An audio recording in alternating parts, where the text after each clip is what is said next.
I'm delighted to introduce this video which accompanies the second of our NHS Check Oldham series. This second report is focusing on the privatisation that is currently underway within the National Health Service and enabled by the Health and Social Care Act of this government.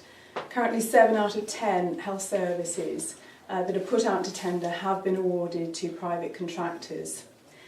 I'd like to pay particular tribute to Brenda, who remembers the health service before there was an NHS and agreed to share her experience and have those videoed. We are in danger of losing the NHS as a free, comprehensive and universal service. Please join me to save our NHS. I wanted to say that I was born in 1940 and a part of a big family. And although my dad worked full-time in the wartime, he was on munitions.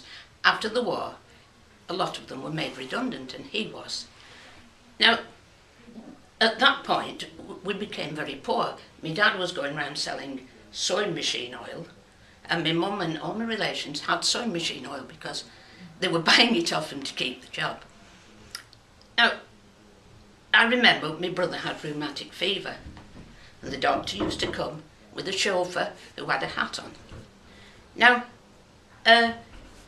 every day he was coming seeing our Ian, who was in bed, but on a Friday the doctor's woman used to come for her money, and often we couldn't afford it. My mum had no money, and we used to have to hide under the window till she'd gone away so she'd think we weren't in. I mean, we were poor. We were going out on the markets when the markets were shutting at 6 o'clock, it used to be then, and buying what was left. And the doctor's bill was a real problem. I had yellow jaundice. The doctor came.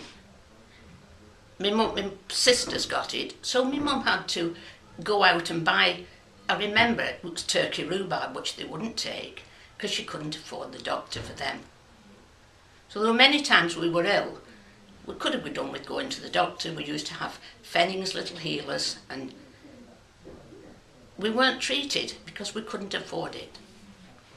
Now suddenly, in 1948, the National Health Service came.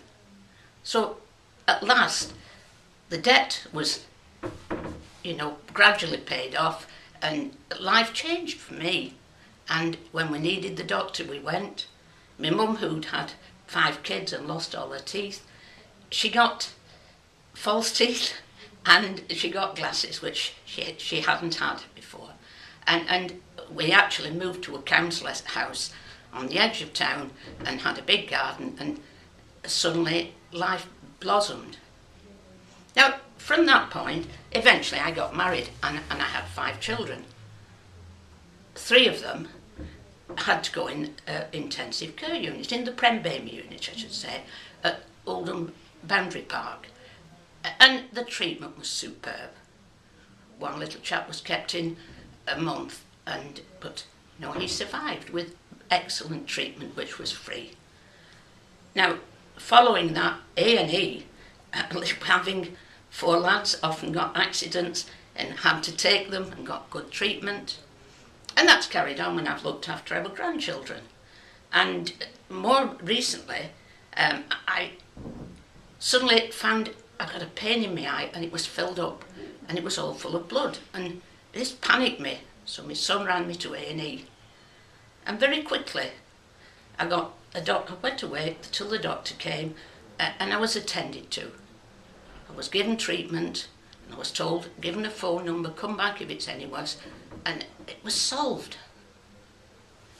And then this last couple of years, my husband's had 2 major operations for cancer, and he's been in intensive care 6 weeks, he's been in high dependency unit. All this treatment was free on the NHS. Now, I think without the NHS he wouldn't have been here. Thankfully, he's now fit and running about, and hopefully that's it. But this was wonderful for us, and we couldn't have afforded it. 1 operation, but 2, impossible.